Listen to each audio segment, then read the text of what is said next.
Joining us for insight on the latest in Iran is military strategist Colonel Sargis Sangari, also CEO of the Near East Center of Strategic Engagement.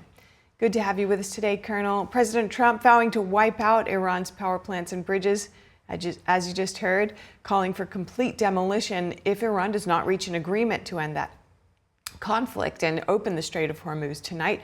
What are your expectations for tonight? Well, if they don't open them, my expectations are that he is going to attack those power grid locations, looking somewhere around maybe north of 600 plus power plants. And of course, any bridge that is being utilized to move troops back and forth in the area of operation are probably going to be hit. The Iranians rejected the latest proposal because they want to see a complete end to hostilities while we're asking for a ceasefire. And I think the issue is because the Iranians believe that a ceasefire may not hold. You see a ceasefire between the Israelis and Hamas, but every now and then a bomb drops. And I think the individuals within the regime who want to still run the country or have a say in how the country should be run even after this war, they don't want to see nothing more than just a ceasefire. They want to see a full end to all hostilities that guarantees them possible survival in the long term.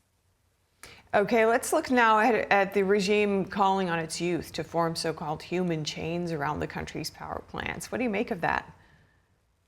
Well, when you get the gun, you can force anybody to do anything you want. And so it's up to the Iranian people. I always say, there's 92 million people in Iran.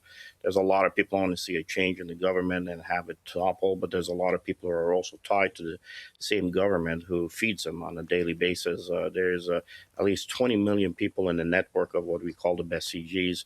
That network is a economic bazaar network that ties all the way from through the Shanghai Cooperation Organization, which China is a lead to, Iran and Russia are signatories, into Russia, into Africa, into Europe, into the United States even, and also South America. So that network has to be managed after this government changes over, and whatever the form of it is going to look like once we've ended hostilities and people have taken to the streets. So that particular network still has loyalties to the system. And in terms of the leadership at the moment, I mean, President Trump is saying that while U.S. core objectives in Iran are nearing completion, what remaining military capabilities does the regime likely have that could prolong the conflict? Well, keep in mind, like I said, that part of the Shanghai Cooperation Organization, China and Russia are going to support it. They're supporting it now, which is a reason that they're still able to find the materials to counter us.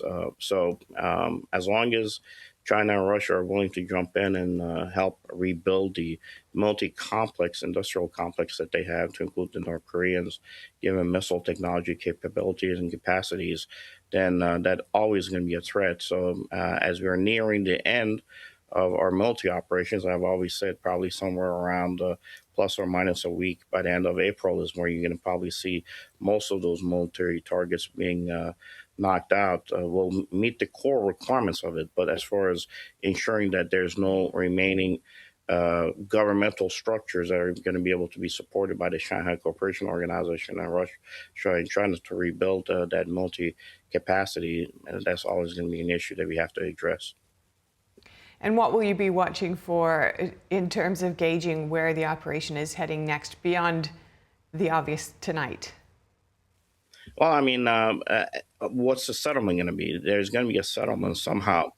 An individual from Iran can only run Iran. You cannot bring an outsider to manage this 92 million complex split groups of individuals. As you saw, President had sent weapons in, and one of the ethnical groups decided to keep those weapons. If you're going to have an Iran that's going to be split between the Baluchis, the Kurds, the Turks, the Arabs, and those are just the biggest portions of it, the Iranians, and a central government that is weak, you're going to have absolute chaos within that structure and system. Iran needs a strong central governmental capacity capability that can still flip that bazaar of 20 million and keep it loyal, at least focus on the West rather than on the East in the long term. And let's talk about what it took to pull off that historic rescue of those 2 U.S. airmen. Here's a look at what President Trump said about the mission yesterday. Both members of the crew ejected from the aircraft and landed alive. On Iranian soil, I immediately was asked to make a decision. I ordered the U.S. Armed Forces to do whatever was necessary to bring our brave warriors back home. A risky decision, because we could have ended up with 100 dead as opposed to 1 or 2. It's a hard decision to make. But in the United States military, we leave no American behind. We don't do it. So how do you think the U.S. Forces were able to execute this mission so effectively? What capabilities made the difference here? Technology has made it very much easier for us. I mean, there's a lot of training that goes through this entire process. I mean, the warfighter himself. I mean, the man on the ground who's bleeding profusely, getting to a point to be able to contact the United States in order for a rescue mission to come in. That individual, of course, is the key to this whole operational set. And of course, then it's a matter of just understanding what that region looks like. Having backups behind backups, and also utilizing a good coordination between the Central Intelligence Agency, other government organizations, and also our Department of War is key in it. And in the past, when we've done operations, sometimes we have been disjointed. Our communication capabilities have not been synced, which cause a lot of problems. But I think that some of the sophisticated capabilities we have now today, because of the modern tech capabilities that other countries do not possess, it's given us an opportunity for someone on the ground to be able to contact us, we contacting him, and nobody being able to intercept us. So there was a contact between the survivor on the ground, and also the platforms that are able to communicate with them. What do you think in terms of, does any other country in the world possess these kinds of capabilities, and what does it say about U.S. military reach and readiness? No, it doesn't, and we haven't even used some of the weapons that are available to us. I think there's a pretty clear message to China and the Chinese Communist Party, I should say, more than China, that we can shut you down anytime you want. The capabilities we have, and what you've seen used in Iran, is a little bit more than half of what we have in our arsenal capabilities.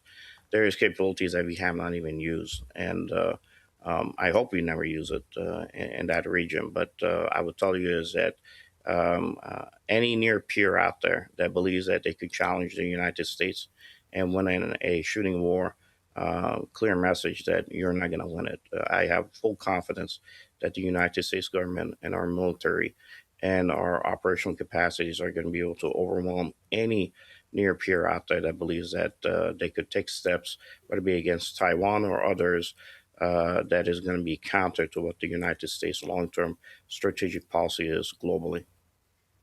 Good to speak with you today. Colonel Sangari, thank you so much. Anytime.